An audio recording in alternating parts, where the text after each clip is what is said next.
Hey everybody, I wanted to talk a little bit about ways that we can grab premium via put sales in markets. Now we have higher elevated markets lately. We've had the market kind of very uncertain. We have high levels of VIX. We have a lot more movement, and so this is going to help to dictate what kind of strategy we use. We have to always be cognizant of the overall volatility sentiment levels out there, the volatility regime, whether it's a longer term regime or even small silo regimes, as in right now. So, generally speaking, we've been in a bull market, but right now we're in a little bit of a less certain kind of environment due to interest rates being very, very high. Stocks compete with rates. There's some concern about inflation coming back again with some very, very strong jobs numbers and a drop in unemployment. So suddenly, good news is bad again because the Fed doesn't want the market to overheat, and people are starting to get concerned. They're not getting their rate cuts this year. And in fact, maybe we'll see some more emerging concern that they could even hike rates at some point, which I don't think will happen. Just a reminder, everyone, of the disclaimer. So that anything we talk about today is for educational, entertainment, and information purposes only. But it could happen. So how do we deal with something like this? So a stock like Amazon, I'm a very big fan of. I've put out videos on why I like it, how much I like it, valuation, situation on the chart, which I think is still okay. So we look at something like this. We've got Amazon coming down in this channel here. So there's no question that we have some lower lows, some lower highs lately, because Amazon is kind of caught up. It's a good stock and quite frankly, a decent looking chart, but it's caught up in overall market weakness. And the market really has this ability to dictate, say, 60, 70% of what a stock is going to do. So when a stock is looking great, it still has to sort of deal with the market overall if broader sentiment isn't great. And so we can see here our MTI indicator, which we teach you in the program. You get in all the programs, we can see that since this nice little run up here in the green, we've had basically on this big pullback. I hope you're enjoying the training in this video, and if you are, please do me a favor and take a moment to like and subscribe down below. That's going to encourage me to put out more great content on a regular basis. And check out my programs and community in the description, including my free options courses and ebook. Happy learning. Here, we've been sort of red and yellow, and we can see the volatility dampener underneath here, underneath the zero line, is where volatility gauges are pulling back on any bullishness. So what might normally be a green 4 or a green 5 is now being pulled back into a much more neutral stance for a stock, which I think is good because the market is important. So, but if I still want to get involved in this stock, how should I do this? Should I sell a cash secured put, which is certainly one way to grab a bunch of premium, but it does give me that full downside risk beyond the premium that I've received. So another way we can do this is we can sell a vertical. So we're basically going to sell that put that we wanted to sell initially, but we're going to buy a put at a lower strike to protect that position. We call that a bull put vertical because we're sort of bullish on this and we are selling the put. If it's a bear put vertical, then we are going to buy that put spread. That's going to involve an outlay of stock. But in this case, we want a credit for this because we're income traders and we want to generate a little bit of income. Now let's take a look at the difference between selling a straight up put and selling a put spread. We're going to see that there's quite a large difference here. So if I sell a put on its own, let's expand this out a little bit here. We can see the risk profile, the P&L profile here shows that we're grabbing that $3.50 that we're receiving for the 200 put call in February, which is about 40 days away.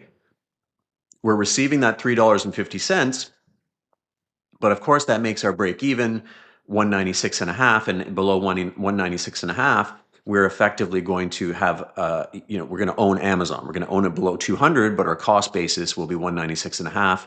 And so we can think of that 196.5 level as the break-even spot, right? Because we're being compensated by that little bit of cushion of premium. So we're getting $3.50. That's okay. But what's another way that we can kind of express this? Well, we can do a put vertical, which is going to look more like this.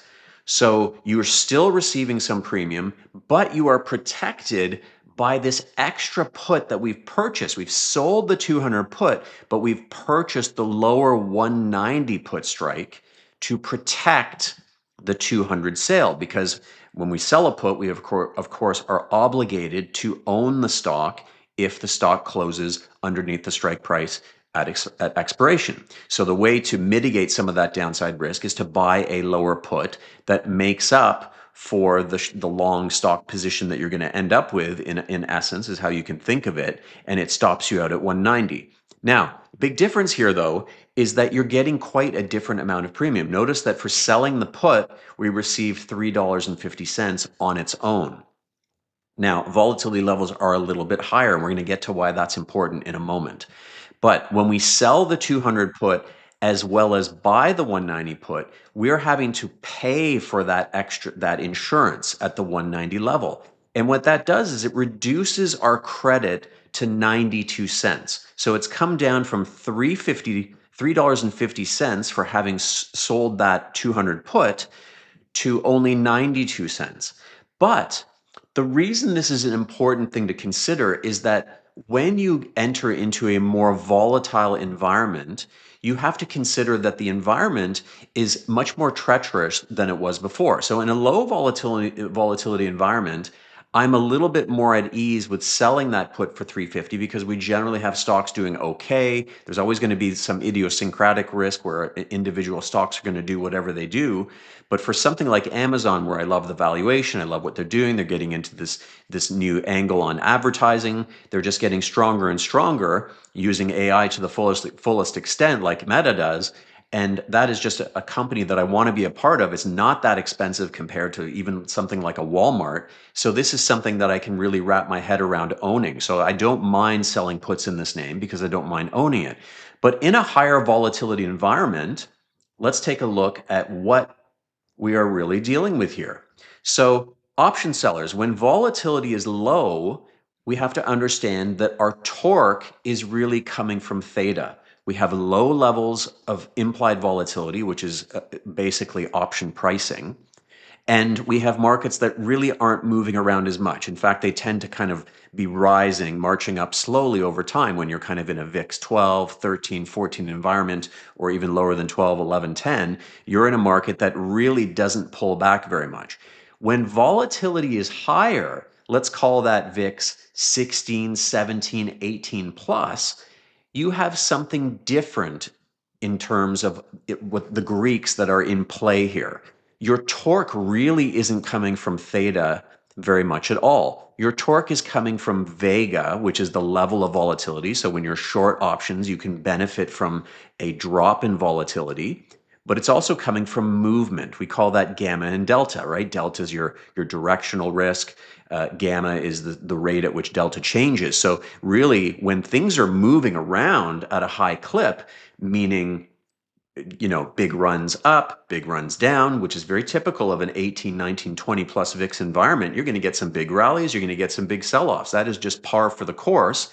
And what that means is that realized volatility is high. So realized, or something we call historical or actual volatility, is higher, right? So realized means the market's just moving around, right? When the market is not really moving around very much and implied volatility, option pricing is lower, we're not as worried about the position getting run over in terms of that strike getting breached.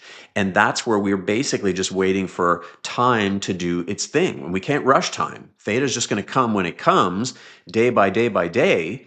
And it's something that we really can't rush. But when we're in a higher volatility environment, we have trades where we can make money on Vega if option volatility resets lower, and we can make money from gamma and delta. So what do I want when I'm looking at either selling cash secured puts on their own on a one particular strike, or buying that extra put? I like this idea of selling the spreads, because not only am I getting some premium, which tends to be a little bit higher in general from the implied volatility. It's not higher overall. I'm only getting that 92 cents versus the 350. But because it's a higher volatility environment, I'm probably getting 92 instead of 81 or 82. I'm getting a little bit more because overall that volatility level is a little bit higher.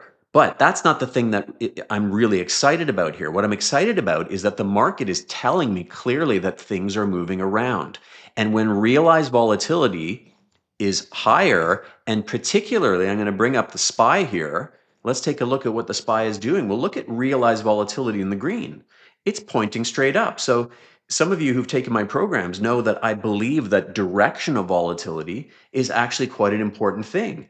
You don't want to sell insurance into an oncoming hurricane. And that's what this is. When volatility is rising, or as you can see right here, heading into that August period that was a bit of a disaster, we had volatility rising very, very quickly, right? The market was selling off, but look at the direction of volatility. That's an alarm bell that should be going off in your mind as a premium seller. You should be sitting back, sitting on your hands a little bit more and being very, very selective about what you're selling. You don't want to be catching falling knives. You don't want to be back here.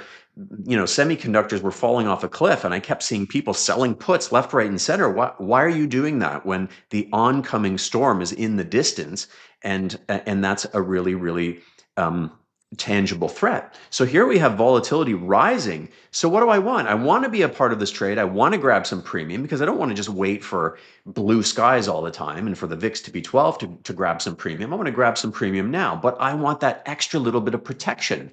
And guess what? That extra put is going to give me that exposure to what I mentioned earlier. Your torque for your P&L is going to be coming much less from theta because what is in control right now is volatility.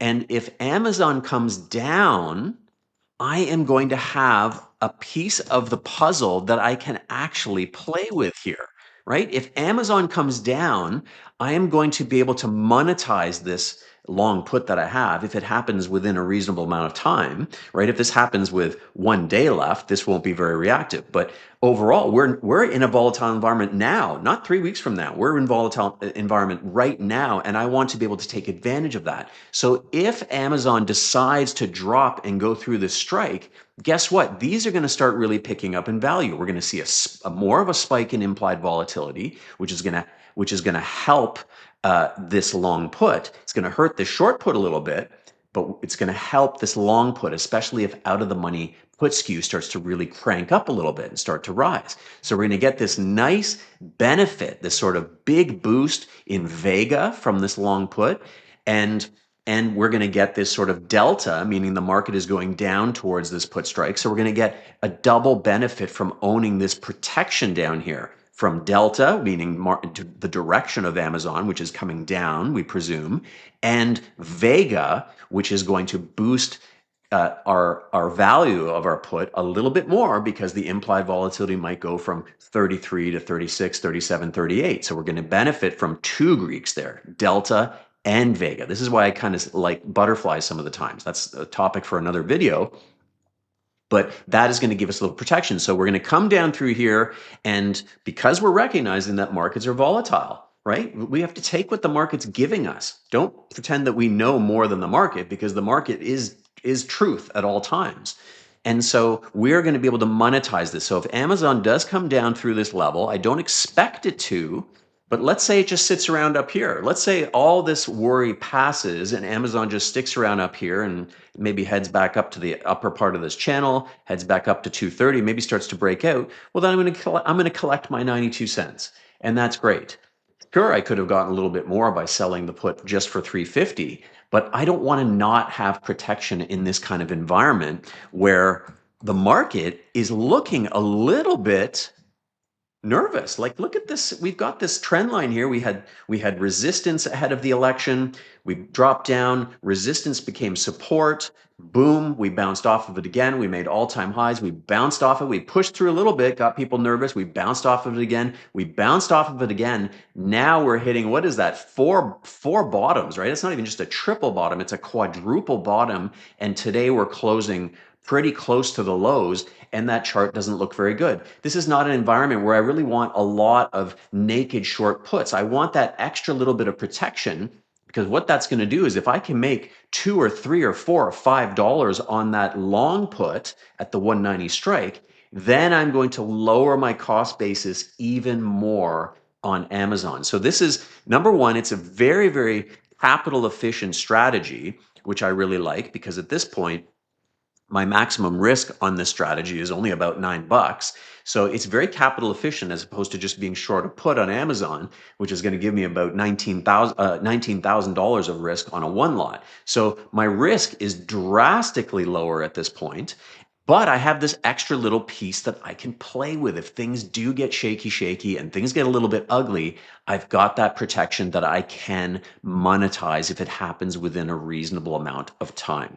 So this is the kind of position that I'd be looking at. I did one on Amazon today. I did one on Goldman Sachs today. These are names I want to be involved in, right? So first and foremost, everything goes back to pillar number one of my programs, which is quality, quality, quality. So you don't want to do this. You don't want to, trade short options on things that you don't fully want to potentially own. So you definitely want to only focus on names that you're comfortable with. So, but beyond that, this is where you can start to add a little bit of insight from volatility levels, from where you're really getting the torque, and probably move the needle. So we're going to win if things kind of stabilize and go up, and we're going to win if things come down because we're going to do our best to lower our cost basis by monetizing that long put, which will, and then we might even bounce back after that, right? We could monetize that put, and Amazon could bounce right back up into the 200s, and we're gonna put a lot of cash in our jeans because it's going to be a job well done in the end if that happens. If it doesn't, we're going to own it at a very, very nice price down in here, and hopefully it doesn't get going too far to the downside. So hope you guys enjoyed that. That's a little bit of a take on short puts versus short put verticals as a way to take advantage of what the prevailing torque and opportunity is in markets. So we'll see you guys in the next video.